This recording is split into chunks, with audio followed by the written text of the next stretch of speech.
1 a.m. Holy crap. So, I'm starting a print. Should be done about 10 o'clock or midnight. It's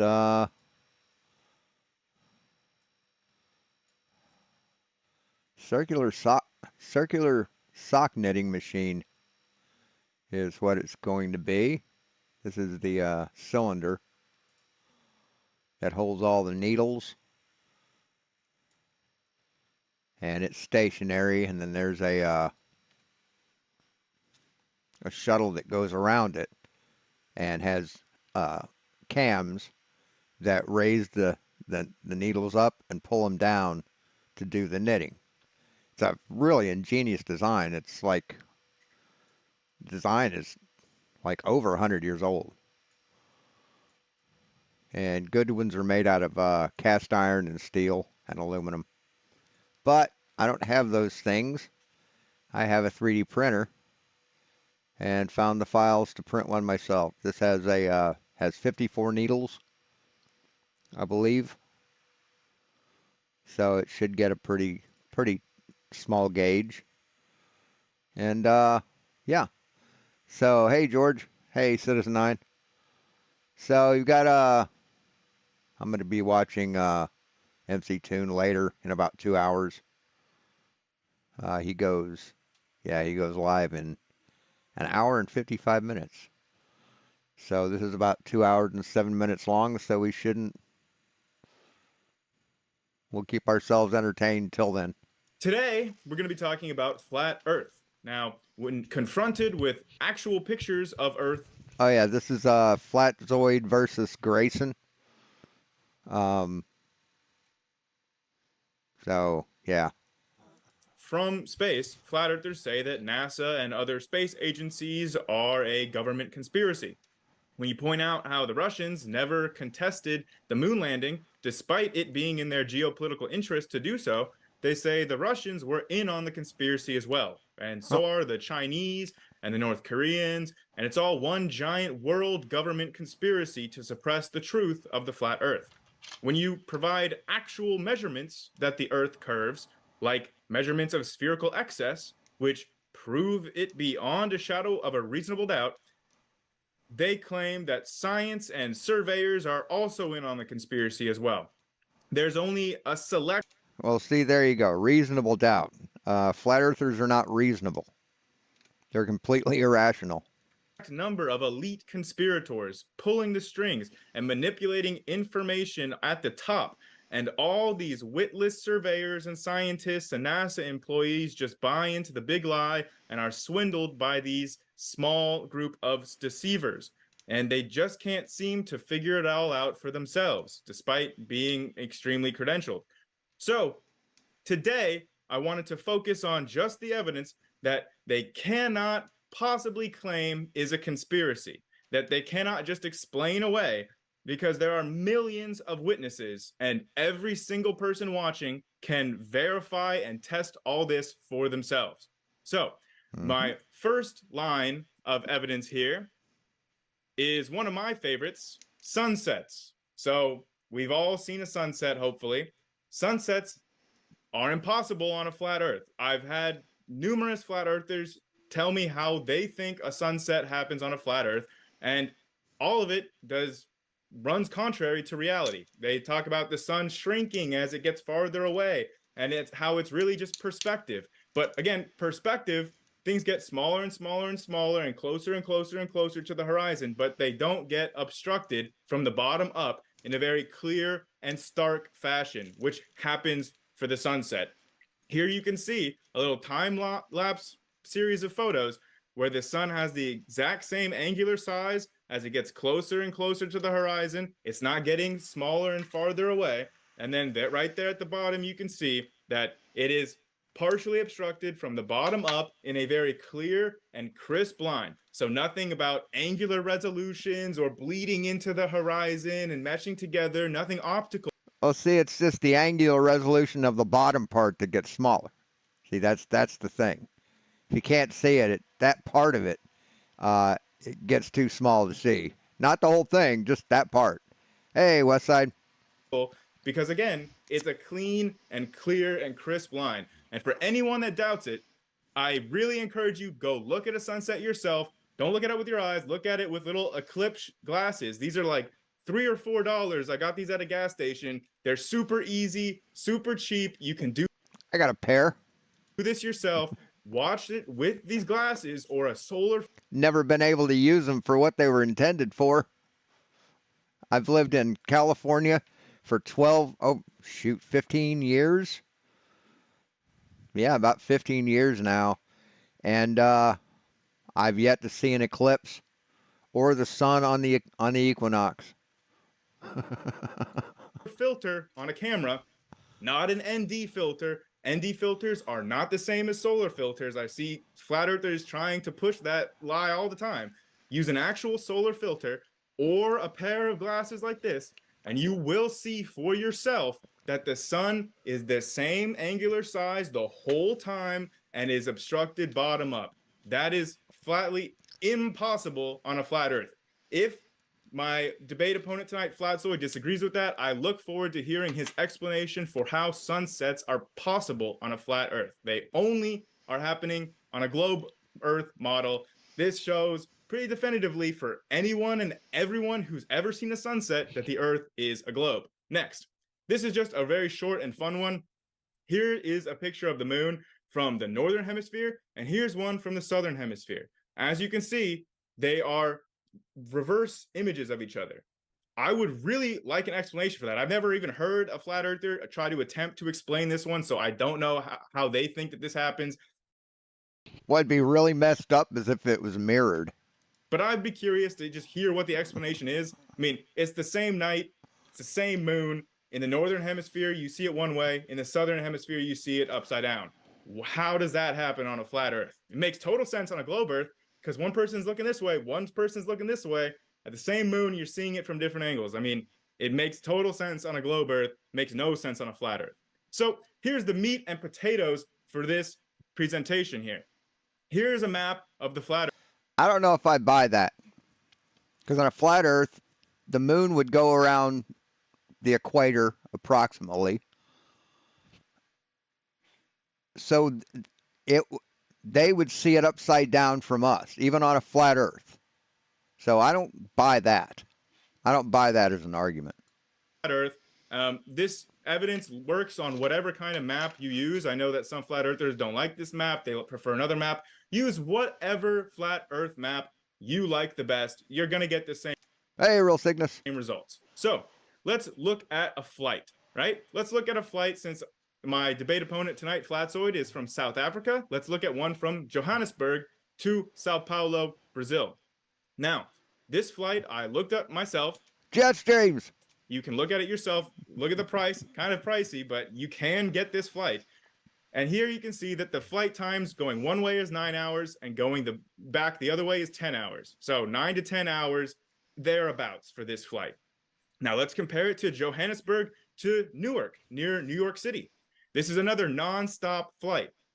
Look on a flat earth map, they look, roughly the same size. The one to Newark is maybe a little bit smaller. Now, when I look at this flight though, whoa, that is 14 and a half to 16 hours. That is bizarre, isn't it? Since it should be a lot smaller. Let's compare it to, let's say, Johannesburg to Sydney. Now, that is a really, really long flight on a flat earth map. I mean, that's the longest. That's basically you're flying around the world. Jetstreams. Now, when I look up this flight, the flight times are 12 to 14 hours. So less than the flight to Newark. See, this is not really making much sense. But let's look at one more, right? So you can see along this route that the route passes over China. So let's just stop by in China, like 60% of the way through our flight to Sydney, right here. And let's fly to Hong Kong nonstop from Johannesburg. You expect that to take a little bit less than 12 to 14 hours, right? Since clearly on the map, it's only about 60% of the way there. But when you look at the flight, oh, wow, it's 12 and a half to 13 hours. It's actually roughly the same amount of time as the flight to Sydney. Now, each one of these time makes no sense on any flat Earth model. Any single flat Earth map is impossible to make sense or rationalize what these flight times are, why they're like this. However, when you look on a globe, you very quickly understand exactly why all these times are this way. Here's a globe. You can see clearly on the comparison from the flight to New York to the flight to Sao Paulo, it makes complete sense why one is 14 to 16 hours and the other is 9 to 10. It is very easy to see on this map. Likewise, when we compare Hong Kong to Sydney, you can tell why they're roughly the same amount of time because they look about the same distance on the globe. So clearly, these flight times pretty much conclusively throw out any flat Earth model. They render a flat Earth impossible to explain rationally. And again, anyone can look at these flight times. These flights are all around $1,000 each, so it's a little bit more pricey than the eclipse glasses, but you can do this. Flatzoid, you Just a little. specifically can do this. You live near Johannesburg somewhere. So do these flights. Look out the window. You'll also notice that on the flat Earth map compared to the globe map, they're totally different routes. You see that the flight to Hong Kong passes over Madagascar. So when you do this flight, Flatzoid, look out the window. If you see Madagascar, you know that the Earth is not flat. If you do the flight to Sydney and you don't see Madagascar and you only see ocean the whole way, you know that the Earth is a globe. So it's very easy. Anyone can do this themselves. If you can't afford it, but you have a friend in that area, like I could call Flatzoid, say, hey, look to see if this flight leaves at this time. Then I could check if it arrives at the time it's scheduled for. Very easy. Flight trackers are free. Now, I've heard some people say that there's some jet streams or something, but this is why I looked at going one way and then back, because the jet stream explanation cannot explain why those times are so close to each other, right? Well, yeah, just like Dad told us that, when he was a kid, he had to walk to school uphill both ways. If you're just accelerating in some sort of super Right? hyper jet stream in the southern hemisphere, well, that's going to accelerate you one way and then massively drag you Barefoot in the snow. on the way back. But the flight times are all pretty close in the same ballpark for northern or southern hemisphere. Jet streams can't explain it. You also can't explain it by saying that, oh, all these corporations just want more money out of people, so they're taking longer routes. I had an idea. I could do one better than MC Toon. He does Legos, right? Of like the Earth and the space shuttle and stuff. I can actually print the Legos to build those things. I can one up him on that. Routes, and they're messing with all the data, because that does not make any sense. For one, we can also track private jets. There are plenty of private jet trackers that are not a corporation. This is the actual owner of the jet trying to conserve as much fuel as possible, and they're taking these same routes. So we know If this circular knitting machine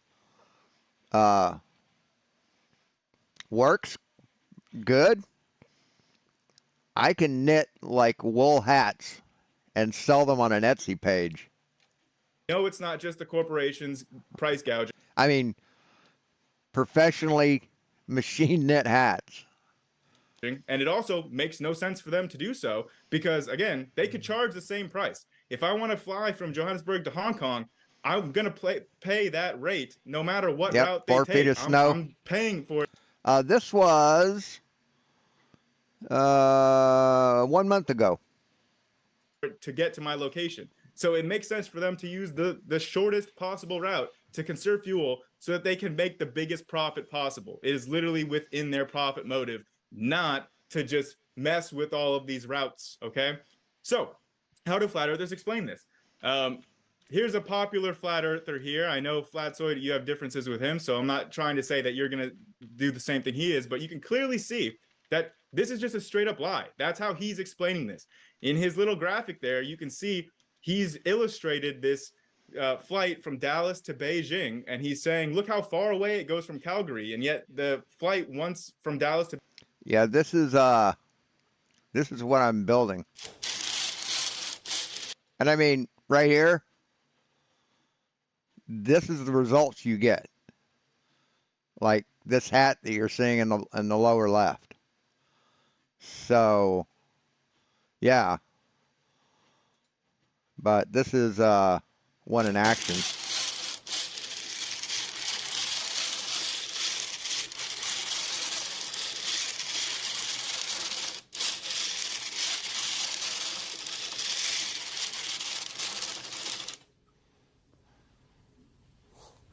Yep, that's a circular knitting machine.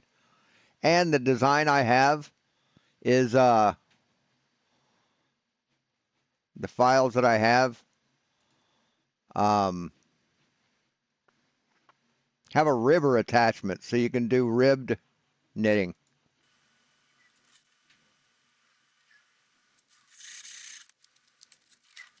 This is a professional one. But basically, I'll be able to do anything on the one I'm printing that they can do on this one. This is about $2,000. Oh, what the hell? You can't see that, can you? Huh. God damn.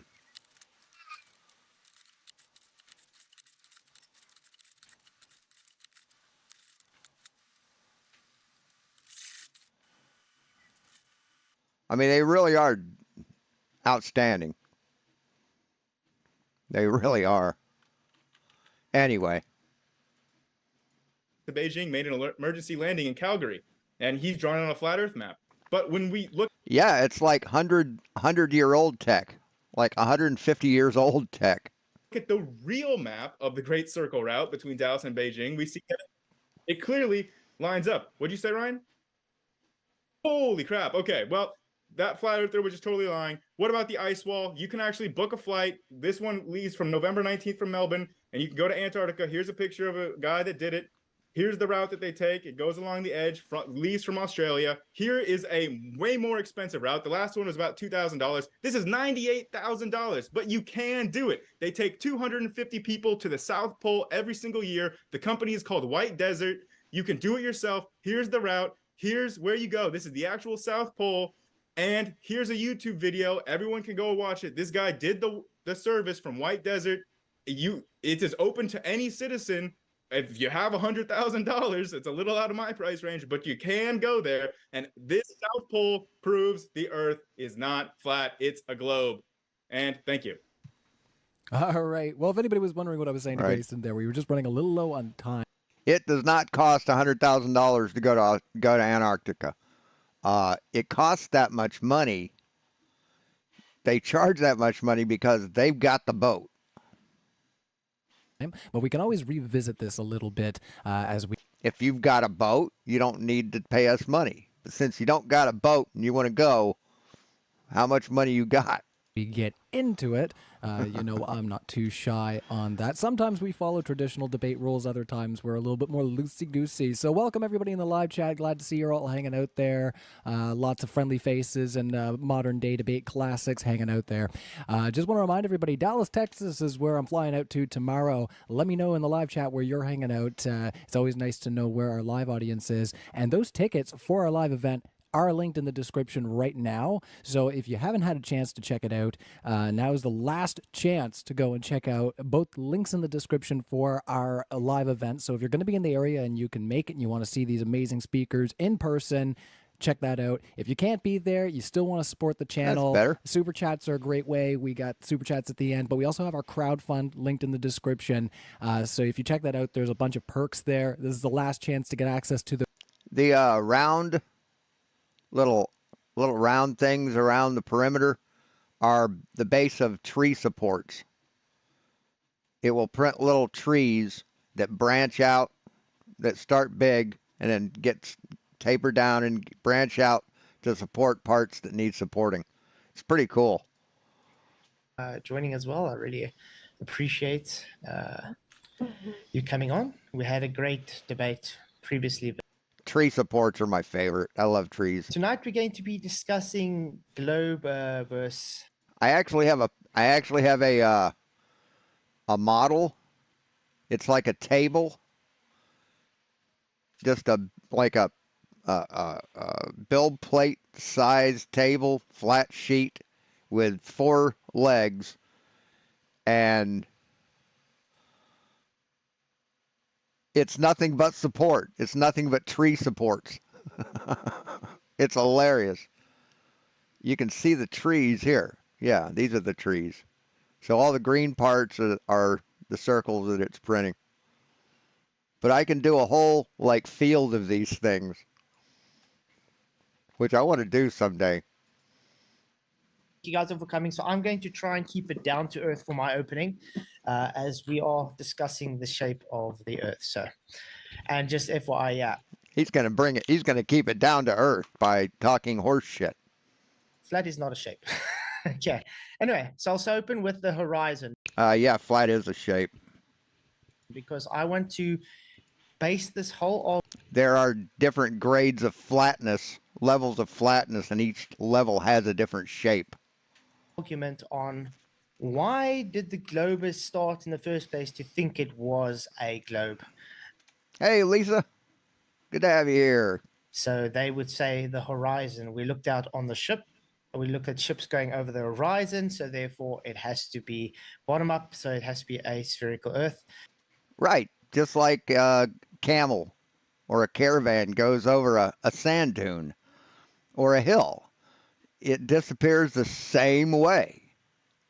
So I was thinking this would be the perfect segue to say, okay, let's see what the horizon actually is. And if it's optical, which is my argument, which would mean it's not a globe because you would have to be physically proving it's physical.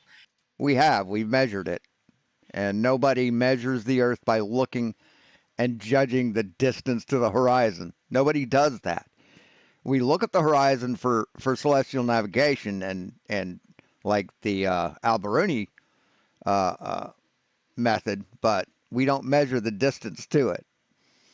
So, and how can something that's not physical be optical? Because you need something physical for the light to bounce off of to hit your eye for you to fucking see it. And if the horizon wasn't physical, that means the Earth isn't physical because that's what the horizon is. It's the tangent point to the Earth. And since you can't prove the horizon to be physical, you've already lost the debate. I just did through simple logic and physics. Light has to have something to bounce off of. For something to be apparent, it has to have something to bounce off of to be apparent. If it's not physical, no light transmission to our eyes from it. So I will move on to that. So what is the definition of horizon? The line at which the Earth's surface and sky appear to meet. The sun rose above the horizon. So this already goes in contention with his sunset. So it's the No, it doesn't. No, it doesn't. Where does it say it's a flat line? It says it's a line, right? Is a curve a line? Most fucking certainly is. limit of a person's knowledge, experience, interest, and she wants to leave so forth. So it's the range of vision, which is similar, and its field of view. So just noting that it is only. No, it's not range of vision, dipshit. We can see past the horizon. We can see further than the horizon. So the horizon is not our range of vision, you dumb fuckhead. An apparent position, so optical. Then we move on to level because obviously. So that truck out there, that fire truck that's sitting out on the curb, right, fighting the fire. There's no fire here, but is that optical? Yeah. Is it physical? Yeah. If it wasn't there, could you see it? No. Then something that's physical can also be optical, right? As you know, water seeks its level at Such a simple fuckwit. rest, and level is very, very specific to a horizontal line. It has to be flat, no curves, no part higher or lower. It is a flat plane. even, smooth, so No, it's not. Spherical excess proves it isn't. we'll go into horizontal plane, which is horizon because it stems from horizon, or line. So I've got a question for you. You think the Earth is flat, right? The Earth is flat. So is the Earth a loafer? Is the Earth an apartment? Is the Earth a single row package of canned goods? No, it's none of those things, but it's flat. So what's your point? You're cherry picking definitions. And definitions are not science. Definitions define terms. Science and measurements establish fact. In respect to distance above or below a given point, Hey, Stanley. the position of scale, amount, quantity, whatever. Okay, then we just move on to having a flat horizontal surface at the same height as someone else, and blah blah. Give a flat and even surface. Right, where you are, flat level surface. That's where you are. It says nothing about the Earth, dipshit. Too. So we understand what level is. Why don't you Google is the Earth flat? Why don't you do that? You seem to like to Google shit because you don't know shit. Google is the Earth flat. Google spherical excess.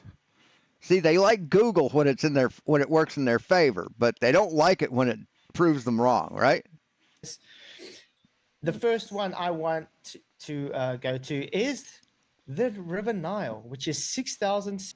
Water always seeks level when it rests, and that's a lie, because number one, of tides, number two, of that thing that you showed, that glass thing that had all the, looked like a glass shrub, a glass tree. None of those water lines were level or even with each other, were they? So water always seeks level when it rests is a lie. 600 kilometers, or You proved it, Flatzoid. in terms which the Americans understand, 4,100 miles of level water. So if you understand that it's a horizontal plane of 4,100 miles, you would understand that there would be a curve to there. And since there's no curve for 4,100 miles, it shows it not to be a globe. Now you can see. Right. Level means it's curved. Every standing body of water minus the catenary or minus the meniscus has a 4,000 mile radius to it. The route that they go through the River Nile, it's quite a distance to travel. Then we move on to the. Who wrote that? MC Toon said he wrote that song. Did he write that and have AI perform it? Who performed it? I mean, that's a pretty goddamn good song. I mean, it's a decent song. If you heard that on the radio, you probably wouldn't turn it off. He performed it? Oh, AI performed it. Okay. But I mean, if I hate country music, and if I heard that on the radio, I wouldn't turn it off. The same with the Mississippi River. It's showing also 2,000. Actually, Witsit wrote it. MC Toon just facilitated it through AI, right? 240 miles of also just flat, horizontal, level water. And this once again shows that it cannot be a globe because you would require a curve over that 3,766 kilometer stretch. Next, I would move on to the salt flats. Suno. Generate the music and vocal. Wow. The salt flats in Bolivia would be at the same elevation, 3,900 square miles in area. So it's the world's largest salt flat. Remember, when you're talking about a salt flat, it's called flat for a reason. Yeah, so it's a shoe. So it's a salt shoe, right? Or an apartment. Or a short cardboard, short layer of canned goods. So it's those things, right? Fucking dipshit. because it totally goes against a curving surface. Now I also want to move on, since we're talking about the optical. This is I will show this later, a screenshot taken from Michael Kahn, shout out to you, mate, where he lives in England. Where's the bottom part of those windmills, man? And he took I mean, you can only have that on a sphere, dipshit. Flat water would not be able to get within your line of sight to block your view of the bottom of these things. Went to the beach and he took some observation of wind turbines in the distance. Obviously, you're seeing this looks like it's bottom-up obstruction, as you would put on the globe curve, but we're going to show why this is only optical and it cannot work on your globe. Yeah, he's showing his distance. But you're not showing any math. You're not showing any measurements. We'll also show the video. And this has already been debunked by several people. Just want to show you all the schematics. I believe Ruhif just tore this apart. So he knows exactly. He's not even looking at the right ones. He isn't even looking in the right direction. Put it that way. He's looking at and how far they exactly are. The blue, sir, and this was turbine 2 and this was turbine 1. As you can see, the line 2 and 1 to show it's further away. Now the distances, it shows that they are started 8 kilometers off. So in other words, this whole Lincolnshire wind farm started 8 kilometers off, and each turbine is 500 meters apart. So if you have to put the maths together, the target distance would be enough at 7 miles with the 6 feet observer height. The only target hidden height you would have is 10.6. Well, we can round off to 10.7 feet. The issue is that there was over 61 miles too much curve. Based on the calculations and how much he saw, there was 61 feet too much curve. So in other words, your globe had too much curve. And if you're going to claim it's refraction, it would make it worse for you, because based on the globe refraction, you require it to be making it look flat. So in other words, it would lift it up further and not make it. Right. You introduced a temperature inversion, which makes the light do the exact opposite that it would do normally. And this has been torn apart too. Go worse. So that goes against the geometry and your refraction idea of the optics freeze your globe. And here's another video I'm going to show just now as well.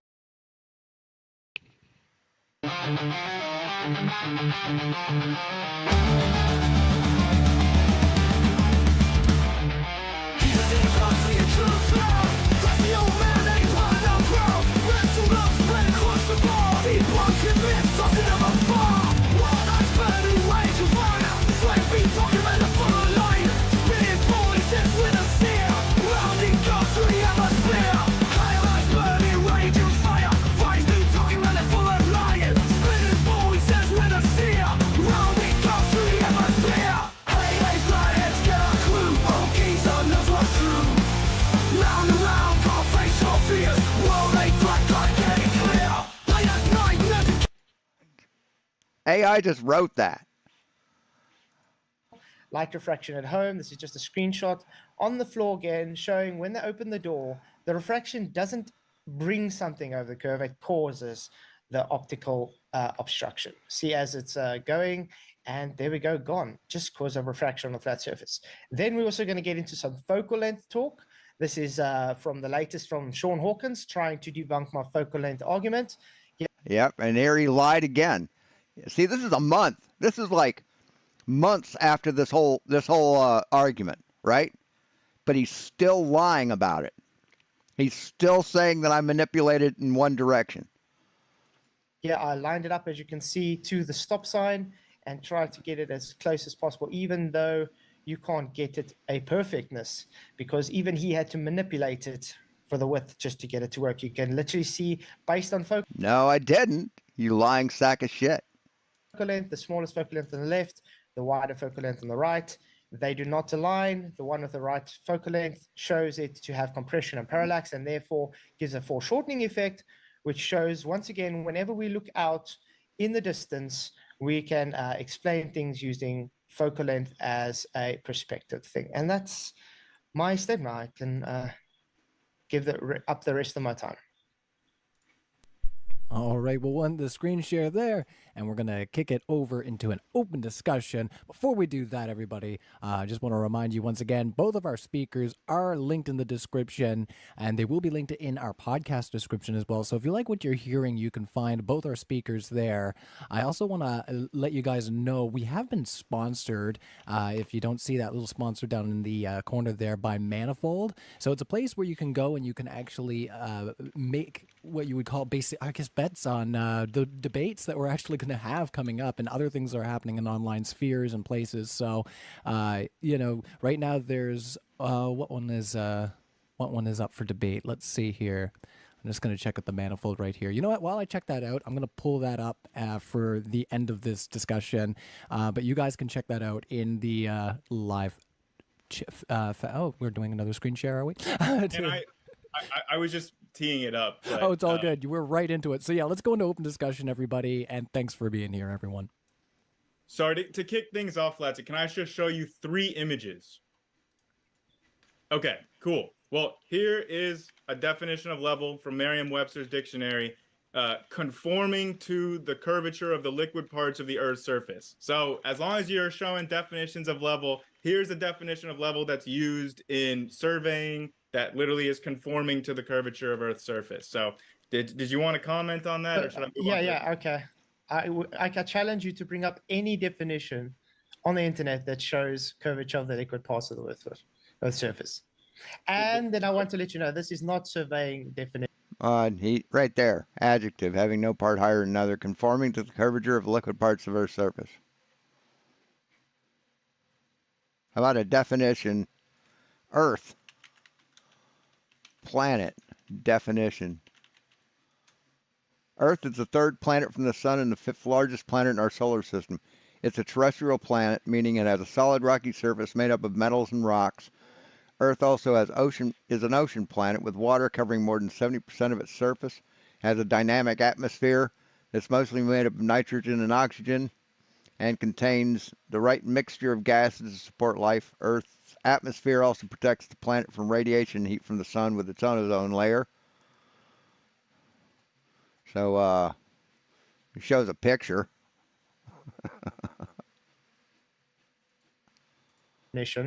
And also got to tell you, you do know that part that they put in curving to the surface contradicts the rest of the definition. If you open the definition. No, it doesn't. See, you can have more than one definition for something.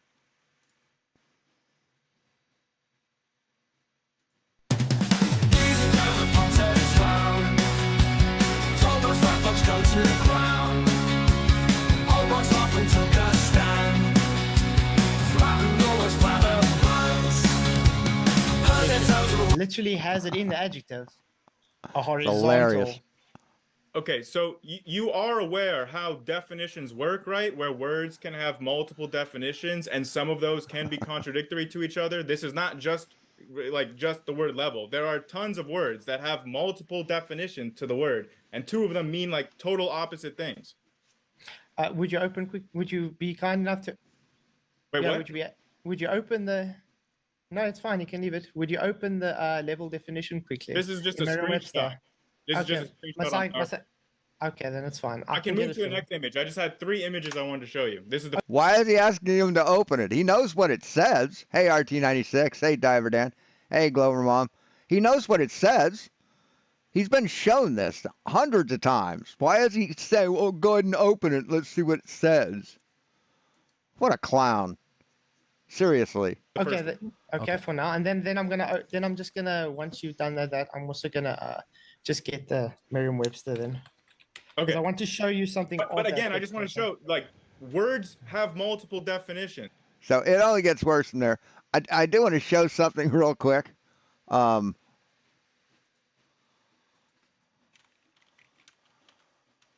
don't know if you guys have seen this. Seen this guy's channel, Hugbees?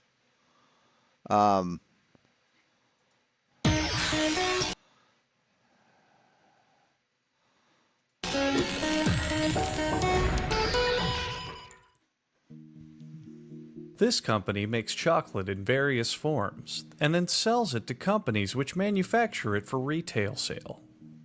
It also supplies chocolate components such as cocoa powder and cocoa butter. First, an innocent cocoa bean bag is made out as an example to the employees who don't meet their daily quota. Its succulent beans spill into a collection tray. A conveyor belt moves them to a cleaning system, which is a cage filled with starving refugees who lick the beans clean of any dirt and debris. Next stop is a micronizer, which heats the cocoa beans and spins them at a constant rotation, separating them from their families.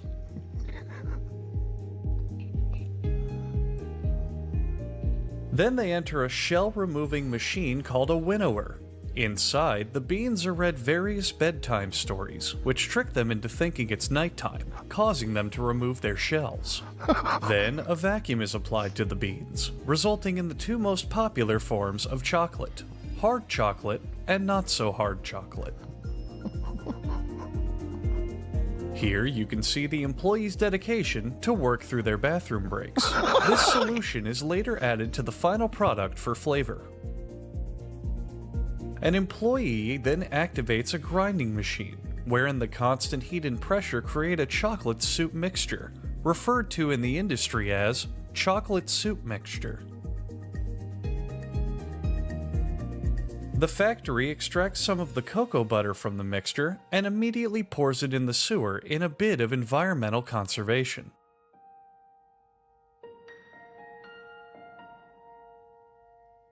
By this time, the beast has been awoken and must be fought back by employees with various instruments. Doing this allows the chocolate to pass through mixers and refiners to give it a softer texture, and also prevents the beast from ushering in 1,000 years of darkness.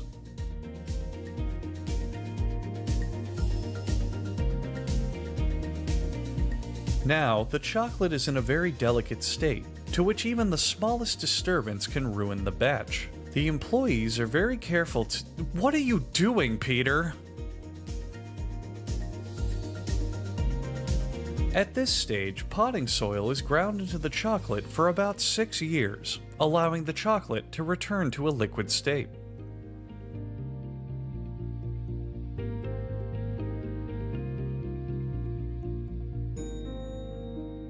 Then, the chocolate goes into this big fucking machine, and I don't know what this thing does, to be honest, but by this point the chocolate is now chocolate chips, I guess.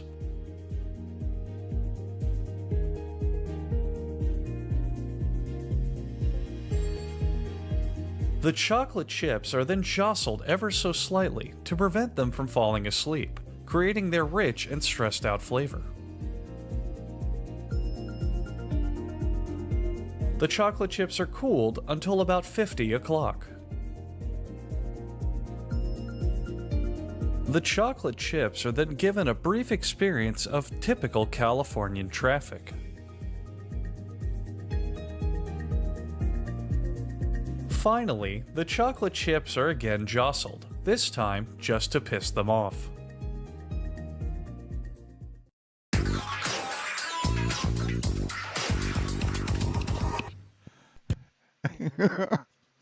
But yeah, it's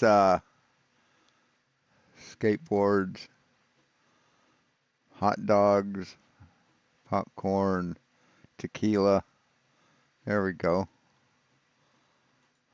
The origins of tequila can be traced back many centuries. Mexico's Aztecs fermented the juice.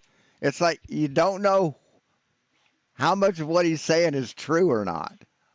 Use of the agave plant to produce a low-alcohol drink called pulque. When the Spanish conquistadors arrived, they added distillation to the process for a much stronger drink, and tequila was born. Tequila is to Mexico as corruption is to China. Tequila is only made in this part of the world, near ancient Spanish castles such as this one. For centuries, workers called grandes borrachos have harvested the agave plant for tequila.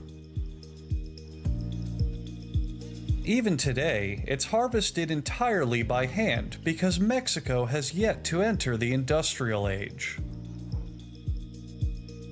Workers chop away the greenery on the agave plant, leaving only the core referred to as el culo. The blades used in this process are honed to a razor-sharp edge, which comes in handy as the workers haphazardly slam them into the plants like pissed-off orangutans.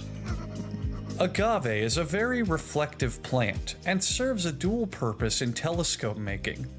Here, a worker demonstrates this in the field as he spies for nearby pirate crews that may try to steal the tequila. A local band of cowboys, fresh from their campaign of pirate slaughter, then cut Oh, sure.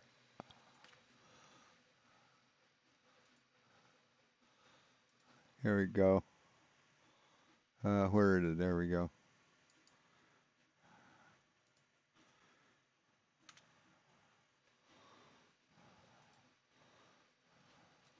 There was one that I saw. the agave into Let me try and quarters find for it. cooking.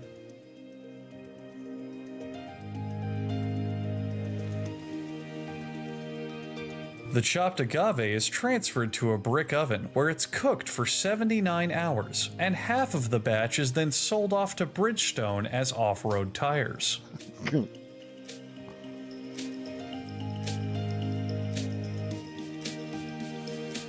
The baked agave fiber is completely fucking destroyed, and then the leftover refuse is built into a summoning circle to honor an ancient Aztecian curse.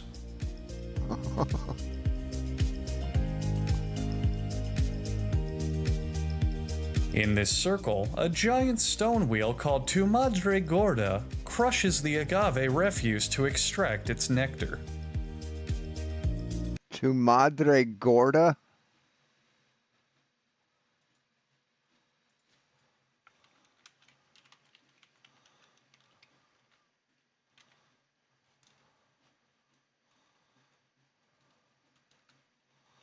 Your mother is fat. I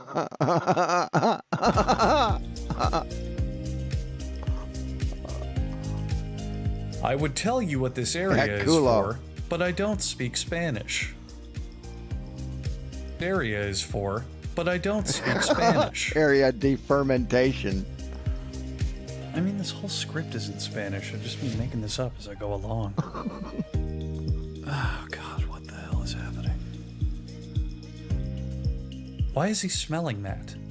I don't think that guy even works here.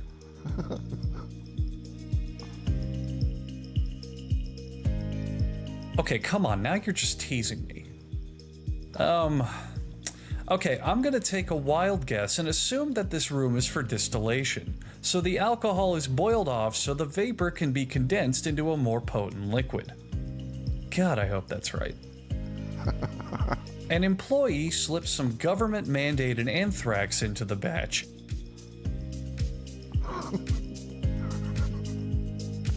The tequila is now ready to drink, so it's over to the bottling line.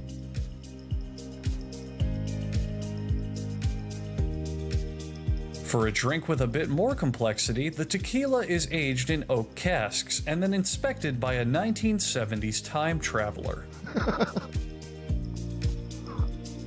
The stress of his job, That's not a wig, is it? combined with the fact that he missed seeing his son grow up, takes a very heavy toll. No, that's his natural hair.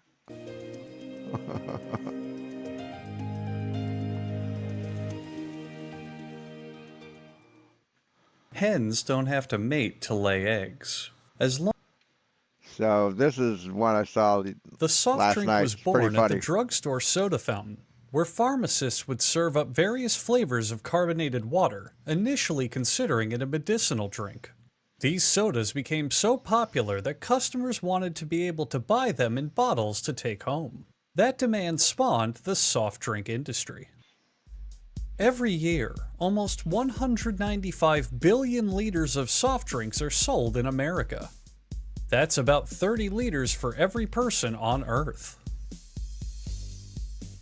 These 2-liter bottles just arrived from the bottle factory after Is that Effie Banjo? being shipped to the soda factory via the shipping truck factory. The rinsing machine turns the bottles upside down, rinses them with water, and then turns them right side up once the water drains out.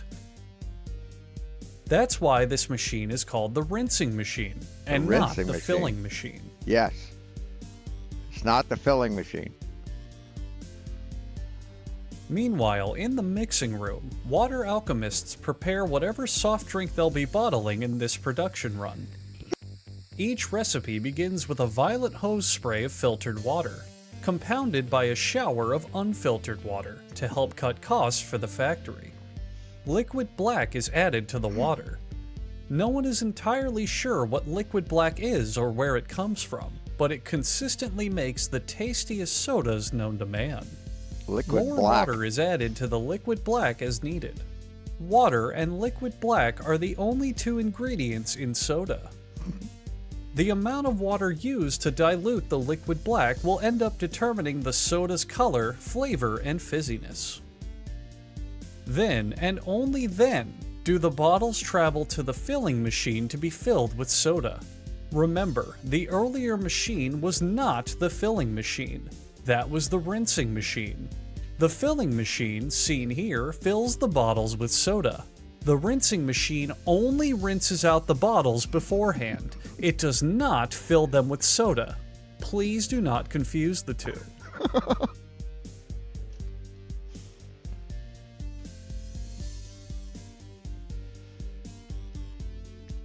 Now it's on to the capping machine. In other countries, this machine is also called the hatting machine, the stopper machine, the rinsing machine, or the topping machine. The rinsing machine. Then it's on to labeling. The machine's rollers apply cold glue to a series of metal plates. Each plate grabs a label and adheres it to the bottle. To hype up the soda for its supermarket debut, the bottles are run through a series of brushes. The brushes simulate them giving a series of high fives to a crowd as they make their entrance, similar to a marathon runner or a pro wrestler. Elsewhere in the factory, an uncasing machine unloads recyclable plastic bottles that have come to the soda factory from the recyclable plastic bottle factory.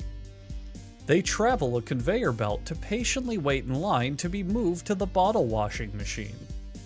Bottle security is constantly monitoring this line for any bottles that try to cut ahead or get a wash without paying. After being washed, they move to bottle customs, where bottle security uses a full bottle scanner to examine for any problem bottles. Problem bottles are removed from the line and are taken away for 2 to 10 hours of interrogation.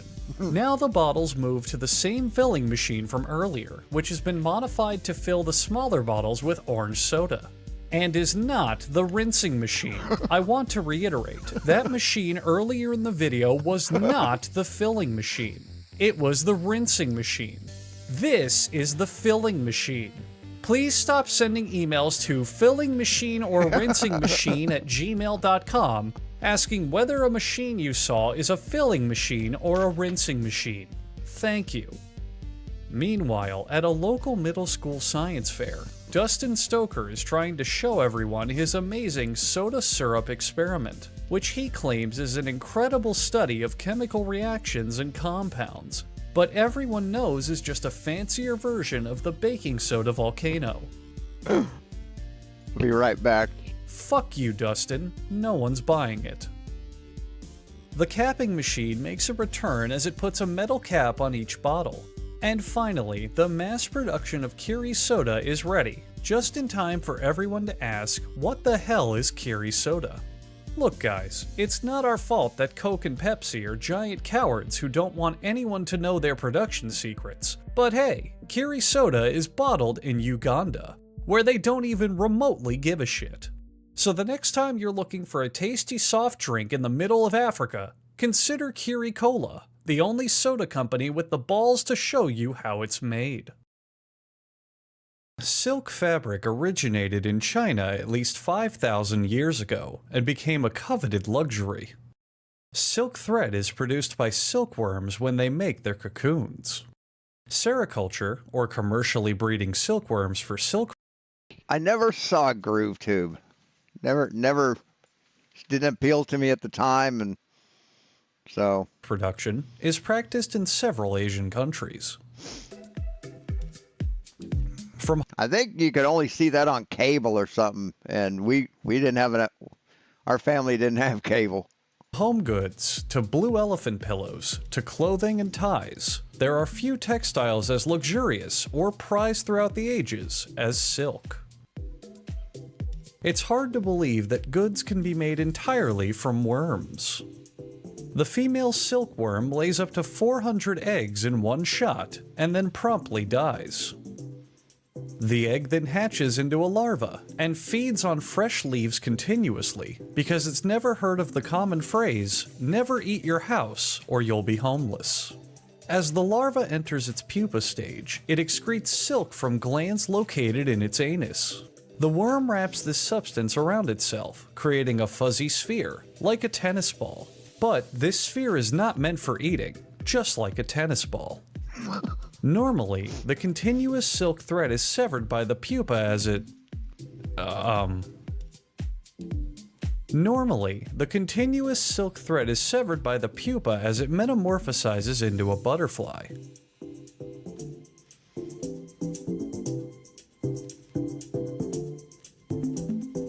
So the cocoon is boiled for about 3 minutes to kill the pupa inside. Boiling the cocoons is the most efficient way to process the silk. While it murders the worms inside, it also makes extracting the silk easier as the cocoon's binding proteins are melted away. And once the silk is fully removed, the factory workers have a delicious pot of silkworm soup to eat. All of the silk threads are threaded through a bamboo threading stick, twisting the thread-like material into silk thread.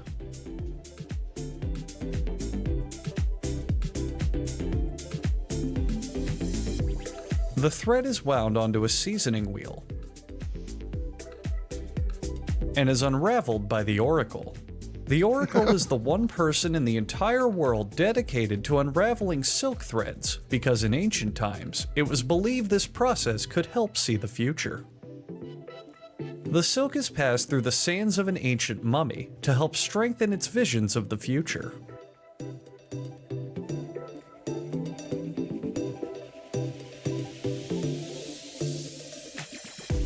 The silk is washed away in concentrated ocean.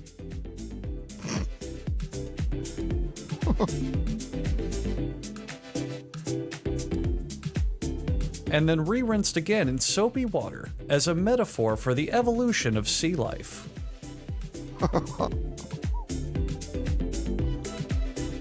After any rowdy silk is properly spanked for being a naughty boy, the silk is hung to dry. Here's a fun game. Try to find the silk cord in this pile of drag queen wigs. The oceanic encrusted silk thread is placed onto a machine that unrolls it onto rollers.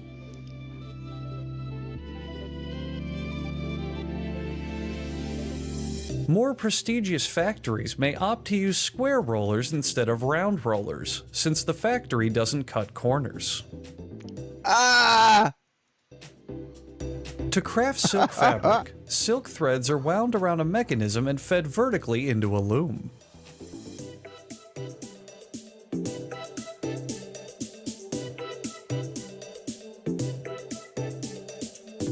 Amy here really goes to town on this loom, and really gives it to the fabric.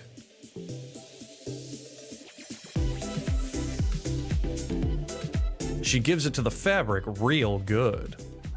Look at her go. My loom was about that size, 48 inches It's so fucking for 60 inch. majestic. Yeah, mine was like a 60-inch loom. That's so goddamn beautiful. Go, Amy, go. Go, Amy, go. Go, Amy, go. To create silk patterns, different shuttles of silk colors are utilized. Every silk weaver hopes that one day, their silk patterns will be good enough to be worn by the world's supreme authority on silk fashion, the illustrious Golden Man.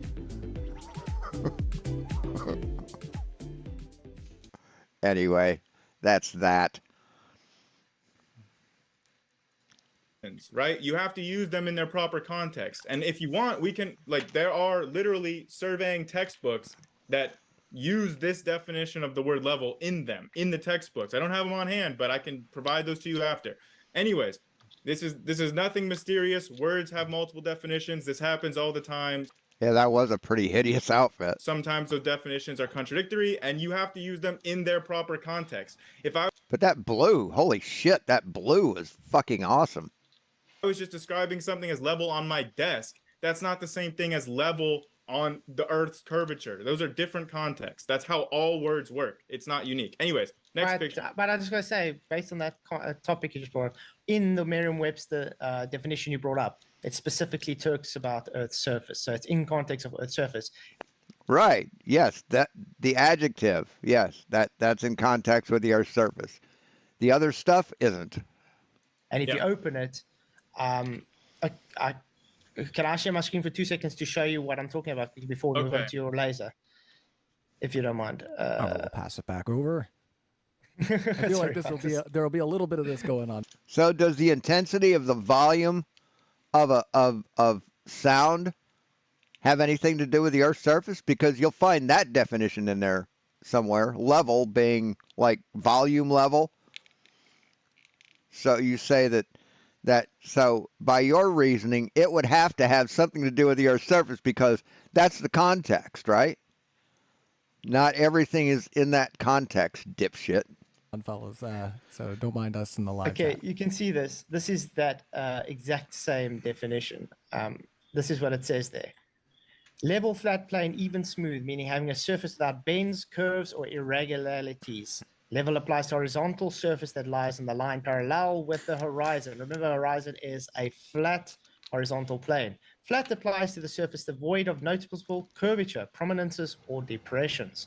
Plain, even, smooth. Now, this is exactly the same definition placed from you. Just like we're saying, where you say Right. Different definitions have different context.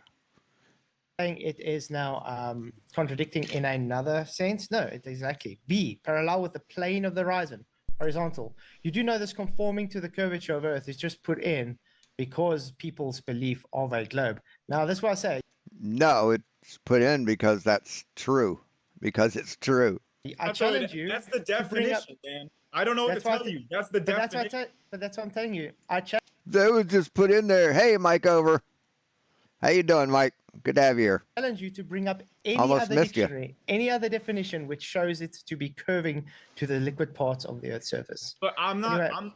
Look, you're arguing with the dictionary right now. All right. I mean, come on. That's literally the No, definition. No, just saw it you on the brought it up. You brought the Merriam-Webster No, up, so I have to brought rebut up it. the You brought up the definition, and he was showing you a different dictionary. definition of level. I'm just Yeah. showing Yeah, you good to left have you here. out the definition of level that you disagree with. Okay. No, So, I didn't. Yeah, you did. You Just did. brought you a definition. I mean, we just watched you fucking do it, liar. You brought up a specific definition which debunks itself by contradicting itself in its own sentence. Oh, did you? Yeah, I'm only going live till just before 7 o'clock, so that's when MC Tune starts. That's not how definitions work. Okay. Words have multiple meanings. Anyways, I don't want to get on a whole Okay. semantics debate Yeah. with you. I want to Can we move move to the on next to one? actual evidence here. Look. But that's all that Flatzoid has is semantics. He has no evidence. He's got no proof. He's got nothing. Nothing but his words and his opinion. You said that refraction doesn't cause things to curve like this. Here is an image showing that refraction is causing this straight laser to curve in an arc.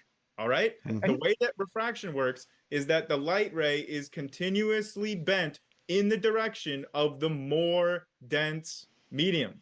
So when you have a density gradient, the light is continually bending as it travels along the Earth's surface. It's continuously bending along that surface towards the more dense medium of air closer to the surface. That's science. Okay, cool. First of all, we don't look through water. This would be Snell's law, Right, we look through a different fluid. which is Doesn't shown. We look through air. Air is a fluid. Has the same properties. matter if it's water or air. Yes, it does. with the refraction, you require Snell's law, which means you require two media with boundaries. Now Oh, we've wait, got. wait. Now You you got. realize that Really? Then how did you show your video showing the refraction in air? Right? I doubt that you were looking through water. This is about a month old. That thing on the floor, that wasn't looking through water, right, Flatzoid? That was looking through air. So how did that thing raise or lower? How did it happen if refraction doesn't work through air? I'm still talking. Fucking hypocritical little cunt. And Okay. now you see he's got this laser. Can you see the incident angle he's pointing this laser at? What would happen if he had to bring it and show it level to the tank? Then it would go straight because there's no change in medium. he's pointing it level. No, he's not. No, he's pointing it up a little bit. He's pointing it at looks like a 45-degree angle. Literally, it's almost. bending in an arc. But here, No, Let me just- I want to address Right, it is pointed up a little bit. That's the only way it would bend.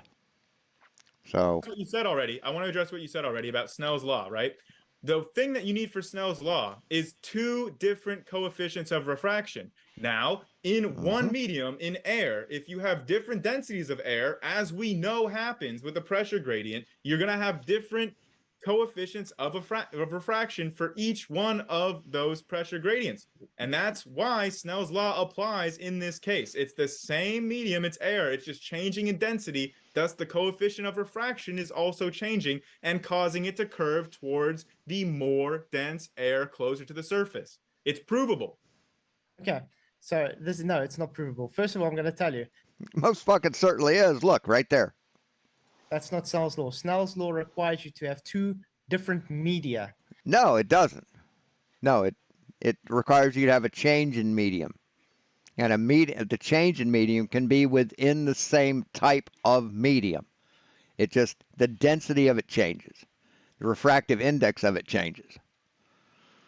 Nope. If you try, yes, two different Nope. media that bring up Snell's law and you can see it for yourself. Anyway, it's got to do two got to different do- coefficients See, that's a grade school definition of it.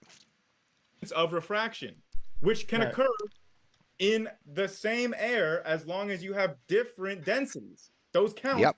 as different mediums if they have different densities. Okay, now I'm going to tell you. Snell's law requires an incident angle and a secondary angle based from the incident angle. You would agree with that? So Yeah. angle what? Incident angle, angle 2. Where is that partition to give the second angle? It doesn't have to be a partition, stupid. What the fuck are you talking about? Again, it's the partition as the density gradient changes. It's a continuous, like there's not a smooth partition. It's continuous because it's a continuous transition of densities. Okay, then I'm going to ask you. You got on screen now a fish tank. So it's got a membrane and it's got water, which is No, it doesn't have, there's no membrane there. The fuck are you talking about? obviously he's made denser, putting sugar water or whatever. Yeah, sugar and, water. And the laser is outside. So he's got air, glass, and water. Right. So if it's only by what you say, it requires a density, a change in medium, two different types of medium, then it would keep going straight. Once Snell's law has been satisfied with the incident angle, right? So the laser's pointed up this way. The incident angle is here. That's the incident angle. This right here. So once that's been met, it should go straight, right? But then it curves. Is that how we see in reality? Yes, it is. Absolutely fucking is. Again, it's bending through the water. No, your All it's demonstration showing- doesn't. Yes, it is. It's bending through the water. Your demonstration is not demonstrating light refraction through the Atmos plane. No, there's no such thing as an Atmos plane. And he's showing refraction through a medium, through a fluid medium. Just because you're not smart enough to fucking understand this shit, man, don't think that you're teaching anybody anything, okay? It's like in our debate, he said, "Oh, I'm guiding you." because you are showing three different media, and It's you're claiming demonstrating- it's not. It's demonstrating refraction based on Yes. Snell's law with me. Do you know how to send your chat to MC Toon Live? No, I don't. I think you have to have a certain number of viewers or subscribers to be able to raid. Media. Yeah, I think that's you only get that when you have like over 1,000 subscribers or something. You're not Yes. changing the medium in the Atmo. But the medium is changing density as a function of height. So that's just a factual piece of information. And I do want to press you on refraction because actually the world record for the longest distance photograph ever taken was done by a glober, by the way, who calculated it based on refraction. So he waited for the refraction. What was that, Ryan? Okay. Well, we talk about it. Oh, okay. We'll come back to it, but just so people can see us on the screen while we're. Oh, they can't see it. Okay, gotcha. No, it's all good. Yeah. So the world record for the longest photograph, like the longest distance photograph ever taken, right? He did it. He got the world record for this by calculating the refraction conditions necessary. He was looking at the weather, continuously updating it, and he waited because he had to hike up to a mountain in order to take this long distance photograph. It's like, an absurd amount of distance. He has the world record. So anything that flat earthers show, oh, this is too long, this doesn't work. This guy, he literally used the globe to do the math and to figure out when he needed to go take this picture based on the refraction conditions. So the math works. You were using the wrong Earth curve calculator. Your Earth curve calculator did not account for refraction. First of all, that takes standard atmospheric refraction as a given. Yeah, the that's guy, false. he took both. He took both calculators, even the advanced Earth curve calculator, and it showed exactly the same. No, it wouldn't. It fucking wouldn't. You're a liar. But he didn't measure actually, refraction. Yes. Listen, what I'm saying. When he took the other guys, advanced Earth curve calculator from Walter Bislin, Yep. it gave exactly the same result because it takes automatically standard refraction into account. Yeah, but the refraction wasn't standard in the video you're talking about. It wasn't measured. Again, it gives exactly the same hidden on Walter Bislin's, just as it. But only if Walter Bislin's calculator is set for standard refraction. If you have more refraction, then it's not the same. Does in that, because that one doesn't let you change the atmospheric refraction. Walter Bislin lets you change it because it's not based in reality. Now, I told you. Yeah, it lets you change it. What are you fucking talking about? Yes, Walter Bislin's calculator lets you change refraction. I love proving this motherfucker wrong.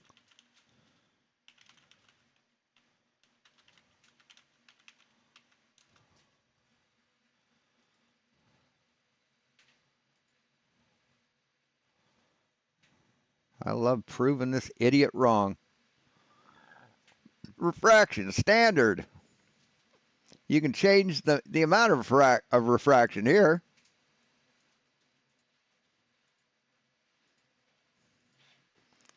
So you got zero refraction, standard refraction. You can change the amount of refraction. Right? Or you can go back to standard. You can't see that.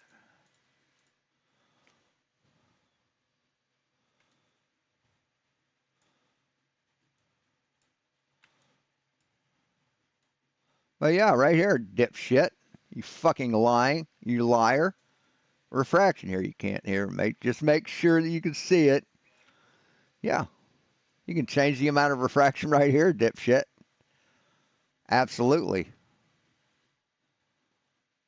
But the problem is you can go standard refraction here. But if you go, where's the button?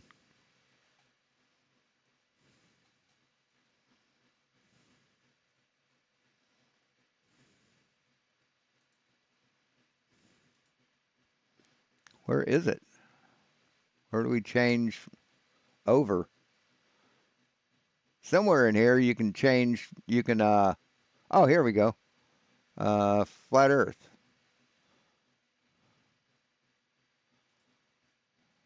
So, yeah, it's not the same, right? So if it, on a flat Earth with standard refraction, something that's 10 meters tall is going to be hidden. So you're a fucking moron and you're a liar. They don't come out to be the same. It gives exactly the same values. Now I'm going to share my screen again Okay. because I want to show you what refraction does in reality when we do actual observations. Now, But you said it. You said light doesn't bend in air. So what are you going to show us, hypocrite? You're just gonna. You're about to debunk what you just said, you claiming refraction lifts up and proving that hypocritically when you say what you just said debunks you. This is you, dude. This is just about everything you say, everything you do debunks yourself. Okay, and you say that to other people because you project. an object. So this is what I love about demonstrations. We can demonstrate this every day that it takes things away. You see what it's doing to the object? Right. That is a invert. That's a temperature inversion. See, they opened up a door and let cold air rush in, and that's how they get this. Another case of Flatzoid being dishonest as fuck.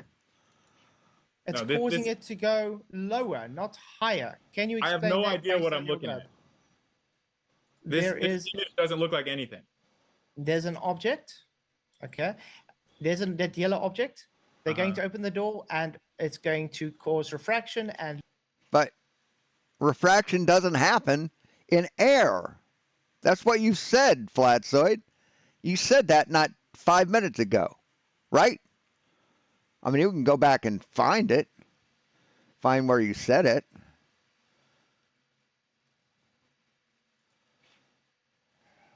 Is continuously bent in the direction of the more dense medium. So when you have a density gradient, the light is continually bending as it travels along the Earth's curve, the Earth's surface. It's continuously bending along that surface towards the more dense medium of air closer to the surface. That's science. okay, cool. First of all, we don't look through water. This would be Snell's law, which is shown Doesn't there. matter if it's water or air. Yes, it does. With the refraction, you require Snell's law, which means you require two media with boundaries. Now, Oh. Wait. So where was the two media with boundaries, Flatzoid? now You you've got. realize that- I'm still talking, and Okay. now you see he's got this laser. Can you see the incident angle he's pointing this laser at? What would happen if he had to bring it and show it level to the tank? He's pointing it level. No, he's not. He's pointing it at a looks like a 45-degree angle. Literally, it's almost. bending in an arc. But here, No, that you Let me know just- how you know. Guys, what I want to address refraction- what you said already. I want to address what you said already about Snell's law, right? The thing that you need for Snell's law is two different coefficients of refraction. Now, in one medium, in air, if you have different densities of air, as we know happens with the pressure gradient, you're going to have different coefficients of refraction for each one of those pressure gradients. And that's why Snell's law applies in this case. It's the same medium, it's air, it's just changing in density. Thus, the coefficient of refraction is also changing and causing it to curve towards the more dense air closer to the surface. It's provable. Okay, so this is no, it's not provable. First of all, I'm going to tell you that's not Snell's law. Snell's law requires you to have two different media. So according to Flatzoid, what he showed here can't happen, right? Where's your two separate mediums? Where's the membrane between them? Where's the barrier between them, Flatzoid? Tell us you don't fucking understand what you're talking about without saying the words. All the temperatures and heights and everything, just so you can see. And this has been demonstrated multiple times. You can do this on. Right, you created a temperature inversion, a pressure inversion, basically. Instead of the light going this way, you're making it go that way. Correctly, But according to you, it can't even do that, right? Fucking dishonest piece of shit. everything. Many people have Hypocrite. demonstrated this. Hypocrite. Yeah, it's So been this demonstrated. goes against so this goes against your claim that refraction lifts up Okay. an object. It has over been the horizon. demonstrated by the Where? world record photographer, the photographer who holds the world record for the longest distance photograph. He did all the calculations. They're on his website with the photograph. He did the calculations on a spherical Earth model in order to figure out when and where he needed to be to take that photograph and win the world record. So that you're Okay, not okay, I'm gonna tell you again. I'm gonna tell you again. You know what a demonstration means? I just showed you demonstration. Right. He showed you a demonstration of light doing exactly what standard refraction would tell it to do. But his demonstration sucks, but your demonstration is good, right?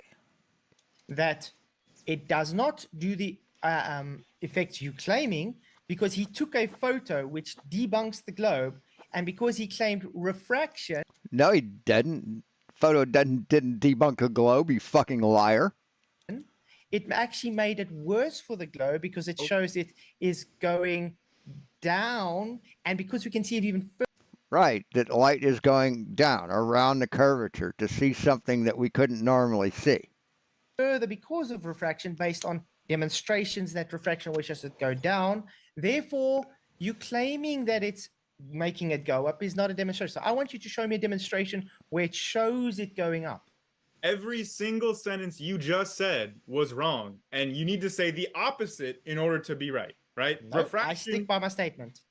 And you would stick to being wrong. It's not a surprise. I just showed a demonstration on screen. I can show many more that give exactly the same effect. What you showed on screen was like the world's blurriest image. I got no idea what I'm looking at. I didn't see anything, to be frank with you. It would just it didn't look like anything to me. I'm not seeing it. Okay? You need to measure the lapse rate. You need to show that it doesn't make things carry on longer than they would normally. Oh, you also said that the horizon is optical. I would agree. The horizon that we see is visible. That is a part of the globe model. So we're not disagreeing that the horizon that we see is a visible horizon. You don't see the geometric horizon, right? You see the visible horizon, which obviously is going to change based on atmospheric conditions like refraction. This is obvious to everyone. Everyone can agree with this. So right, and it's still physical. Doesn't matter if it's geometric or optical, it's still physical. yeah, you did that, the definitional level. Then you went to the focal length stuff, and you used the wrong Earth curve calculator as well. Next time, just use Walter Bislin's, and no one will have a problem with you. Sorry, I got a problem with Walter Bislin's. Well, that one actually incorporates Yeah, because he destroys your paradigm. refraction. So if you does that one. So does that one. Only difference is Walter Bislin, you can change the value. That one doesn't change the value. It's already got it set in its calculations. Hence why I told you it gives exactly the same value. Again, in real life, refraction is not idealized. So use the proper Earth curve calculator that you can incorporate the actual measured amount of refraction, which you have not done yet. You haven't. So then if you want to get to the whole focal length thing, because it's really hilarious and anyone can debunk you on that, changing the focal length. Look at him smiling like some kind of fucking simpleton. Does not change how much of the image that you can see. It doesn't change any of the proportion. Everyone can just go take a picture with their iPhone, can mess to the 0.5, the zoom, they can mess around with the focal lengths themselves. When you watch a sunset, you're not changing the focal length of your eye at all. You're seeing the sun go below the horizon. Nothing about focal length is changing. And the most hilarious part of all of this, let me just share my screen one last time here. The most hilarious part is that the actual guy whose pictures you were using disagrees with you. He's got these two comments that say, what Flatzoid has failed to recognize is that he wasn't shooting from a tripod. So the exact height of his photos with the two different focal lengths wasn't consistent. He said it's not rocket science, but apparently it's too complicated for a flat earther. So he's coming at you. So you should probably stop using his photographs to try to demonstrate your little focal length shenanigans. Should I bring up Yeah, that won't stop him. That won't stop him. the actual photo which we did analysis on? And then just because I showed him wrong, and you know why he was doing that? Is because of... We did analysis on it? Yeah, we saw your analysis. And that's basically all your analysis is good for, is like a year analysis. Things on screen by showing again, where's Wally and all globe trolls? Trolling him. Yeah, trolling him because he was getting bombarded by globe trolls. So it's all part of the conspiracy. No, it's not conspiracy. The people are bothering him on his own video, asking him the whole time, were you at the same elevation? Did you Then why change your didn't you just distance? say yes? because he's getting irritated by constant globe trolls coming in saying, So, "Oh, we're it asking the doesn't- same question," where he literally Just say says on yes. screen, where he literally says on screen, No, we're not globe trolls when we go to his channel because he's a glober. Okay, wait. So you trust him when he says something that you agree with, but when he completely tells you to your face that you're wrong, then all of a sudden you can't trust what "Tell he me says. to my face." By the way, I've been watching this guy since they started their channel. Okay, so it's been a few years. He does really good jobs. I've got nothing wrong with it. Just because he doesn't understand when he posted his myth of compression and showed compression, I don't have to agree with him because he literally showed compression Okay, after he it said is- it's a myth. No. Just because he says it's not so, while we analyze it showing it is so, doesn't make him right because he's the photographer. It isn't. He analyzed it. Okay, I'm going to show you multiple people doing exactly the same thing, trying to debunk me now with multiple different focal lengths, showing you are ignorant to the subject. No, see, a lot of people have debunked you on this dipshit. I did. So did can't remember. The photography guy over the dog. He did it. Where's Wally did it. A bunch of people did it. And by the way, your sun does change angular size, even NASA says so. No, it doesn't. Not throughout the day. Throughout the year, yes, but not throughout the day. See, you like to use the year-long change in angular size, but you're fucking terrified of the day, just the 24-hour or 18-hour. No, okay. Not significantly. It's a very, very small I amount. thought you said, oh, so it does change now. Very, very small amount that has absolutely no bearing on. If it was actually getting farther away in order to set on a flat Earth, we would expect way higher amounts. It's not even close. Like way more than 6 sigma difference. Okay, this is Andrew Johnson trying to debunk me based on the focal lengths. You see, he's got a 30 mil, 26 millimeter, and 65 millimeter. Okay. Let's Right. If you zoom in on that shit, and yeah, actually just move on to where he wants to show. Can change it to 2. So let's go where he's placing the bollards. He's trying to show you, and he's trying to say, look, they match up the same. You would say they match up the same. yeah, they match up the same. Look at it. Look at how much they match up the same. See, this is his analysis. Watch how he analyzes this. Correct? That looks the same to me. Great. Okay, let's go when we actually do analysis on this. Showing And they actually, do not. and actually, the one on the right, if you go back a little bit, these two, see how the horizon is tilted? See, he's brought this up below it. So yeah, so that might be level with that corner, might be level with that point. But then this one's moved up, just continues the line. So this is higher than these two. And this probably needs to be moved up a little bit more. Let me check.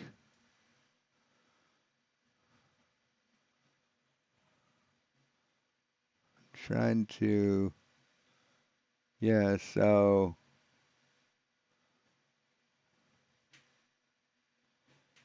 yeah, the two on the left are pretty much lined up. The one on the right is higher. Correct? That looks the same to me. Great. Okay, let's go when we actually do analysis on this, showing they do not match up at all. Okay? That literally At all. That literally looks the same, Flatzoid. At all. They don't match up at all. Are all these lines matching up to each other? These are different. Every viewer can see they are, yeah. Same, Flatzoid. Yeah. Analysis on this, the same. You would If you cross your eyes, right? If you do like a stereogram effect where you cross your eyes so that two images are superimposed, you get the same fucking image. There's no like change. Actually do it yourself. I mean, what we can do, let's just do a little optic experiment. I got about 28 minutes left. We're going to take a screenshot. And we're going to go into Photoshop because only rookies use Paint. And let me see.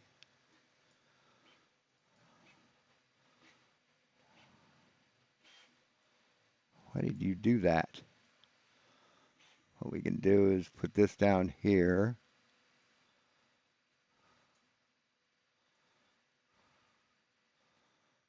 Why is that doing that? Anyway, let's make a new file. and paste that in and get rid of the grid lines and zoom it in. So actually, let's get rid of that.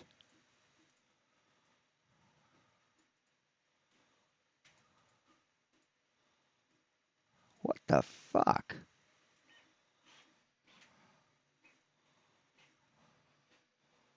Okay. You fucking whore. Why won't that? It's not doing that anyway. So what we can do is we'll select this. We don't want that. We want normal. So we'll select that.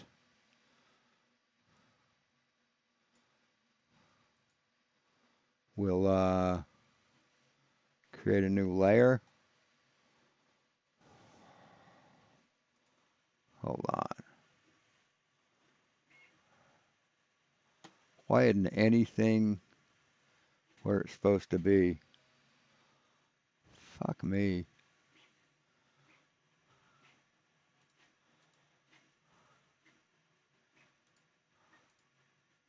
Here we go. Make a new layer. And we will copy that.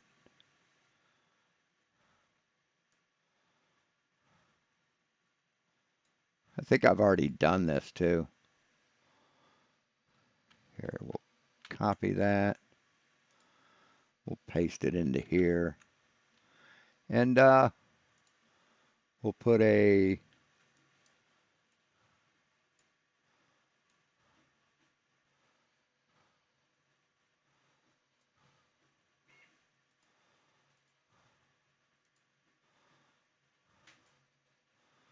yeah, so we can bump up the transparency.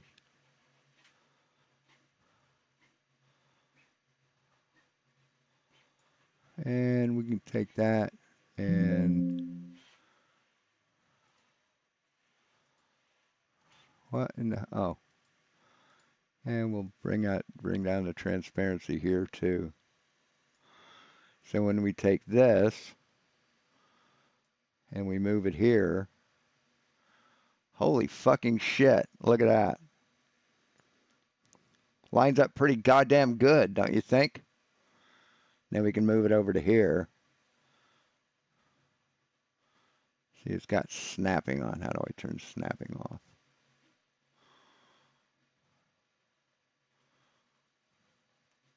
So in this case is just the zoom of this of the third image. You probably couldn't see that, but the zoom on the third image was a little bit off. But yeah, they match up. So they match up the same, correct? That looks the same to me. Great. Okay, let's go when we actually do analysis on this, showing they do not match up at all. Okay, That literally, this is one. that literally looks the same, Flatzoid. Are all these lines matching up to each other? These are different. Doesn't matter if those lines are matching up. I just showed that the images match up. Every viewer can see they are, yeah. Well, every viewer is then blind. I don't know how you can talk on behalf of a viewer, by the way. It literally looks identical, man. Are you smoking something? No. This is the bottom of this pole. It's the green line. It's higher than this pole, higher than this pole. This is the purple line for the bottom of this one. It's lower than that one, higher than this one. This is the cyan line for this pole, the bottom. It's lower than both of them. The Yeah, it looks tops the of same these to me, lines, man. the top of these Right, then you have this one zoomed in a little too much. literally bollards, looks the same. the top of these bollards are the same. So it's showing it has stretched and compressed due to the focal length. Now this is just the Literally, one it guy. looks the same, man. Stretched and compressed because of photo length. No, things don't stretch or compress because of photo length, you dumb fuck. You're making a joke of yourself. Yep, I'm he zooming is. in and doing action. If anybody wants to see the action analysis, hop to my channel and you can watch me showing analysis on this. So just saying nah doesn't mean it's the But I mean, same. literally, I'm looking at the same thing you are, Flatzoid. Hey, look, I mean, you're looking at three images that are 99.999% the same, and and what are you saying? joke of yourself. I'm even zooming in and doing action. If anybody wants to see the action analysis, hop to my channel and you can watch me showing analysis on this. So just saying nah doesn't mean it. If anybody wants to see the action analysis, hop to So you're saying nuh-uh to 3 photographs that look exactly the same. my channel and you can watch me showing analysis on this. So just saying nah doesn't mean it's the But I mean, same. literally, I'm looking at the same thing you are, Flatzoid. They look identical, man. Again, You look like you've got like your conspiracy web and all of these connections and stuff, but it's literally like conspiracy. it just What is looks like a conspiracy? joke. Sorry. What conspiracy are you talking about? I'm just saying, you look like the guy who's putting all the things on the wall and be like, look, and there's literally nothing tying them together. Okay, Like, and then I'm gonna. three the same image. And then this is the latest one, which I showed on my presentation with Sean Hawkins, also trying to debunk me, which will also do a change where he also shows in the different focal lengths. And if you actually do the analysis, you see there's also compression and Bro, that looks identical. parallax. Oh, you smoke? No, there's no compression. Everything's the same, man. We've already been through this. Something. That looks the same, man. I think everyone can see that those clearly look like the same. Everyone can see you just saying no, and you might need to get glasses. I mean, I got LASIK. I can see fine. That looks totally the same to me, and everybody viewing, I think. Okay, there's a block. That's the top of that pole there in the focus. Why is it low on the one side? It's the same. This was on a position, man. tripod. What are you talking about? Same position. Yeah, just put them on top of each other. This No, it wasn't the same position. No, it wasn't. I don't think. It's been a while.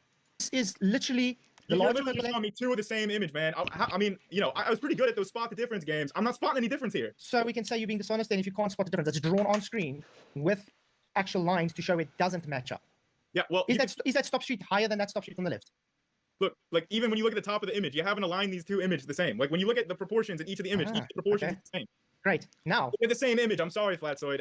same image. Okay. Now, if you actually pay attention to my analysis, you'll see I brought it down, lining the two up to the stop sign as their reference, and made them the same size in the stop street. Notice the word stop is still different from the word stop inside there, and every single other thing shows a difference. Dude, I honestly just think you're making a fool of yourself right now using this argument because they literally look identical. So, if in you other want- words, there's no rebuttal to this other than trying to insult me because There's I'm nothing to blind. rebut, man. There literally is nothing to rebut here. You just showing me the two of the same images.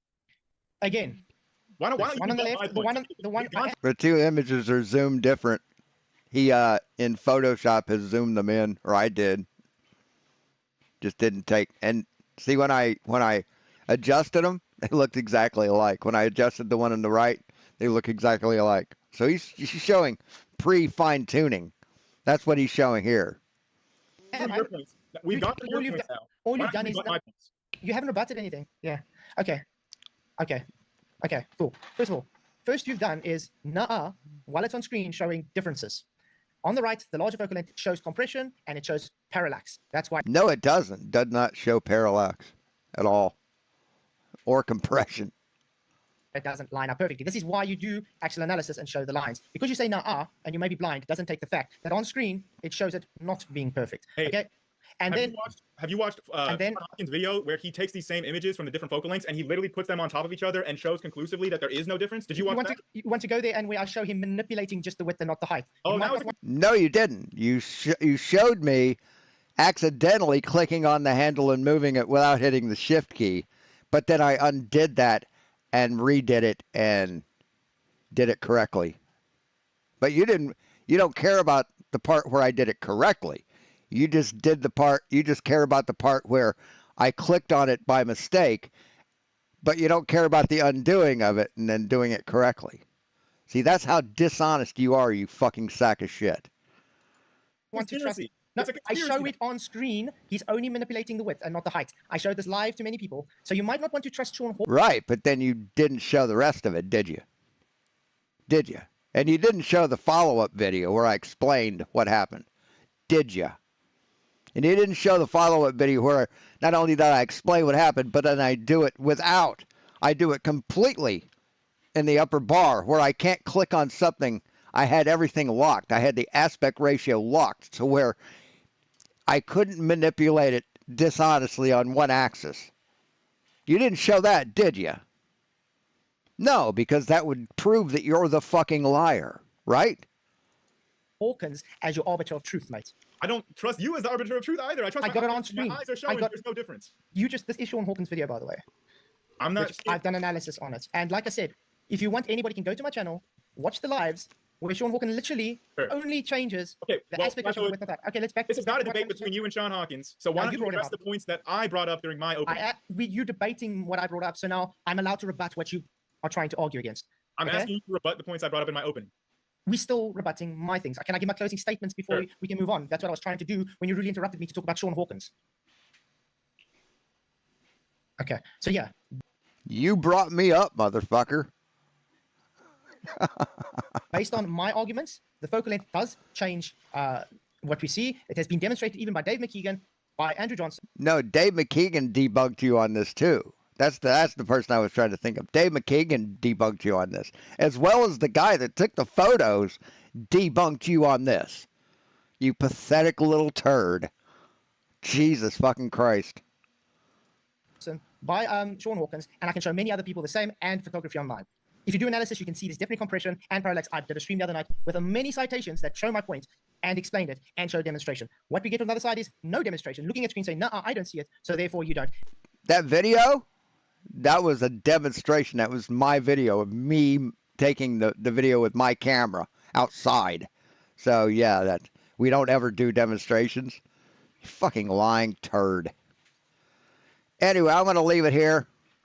I've got a few things to do, and so I'm going to let you go and go over to MC Tunes. I'm sure you guys don't need the link. And yeah, Flatzoid has a crush on me. Yeah, I live rent free in his head. But I don't think you need to know where MC Tunes is. You can find it. So we will talk to you guys later. And as always,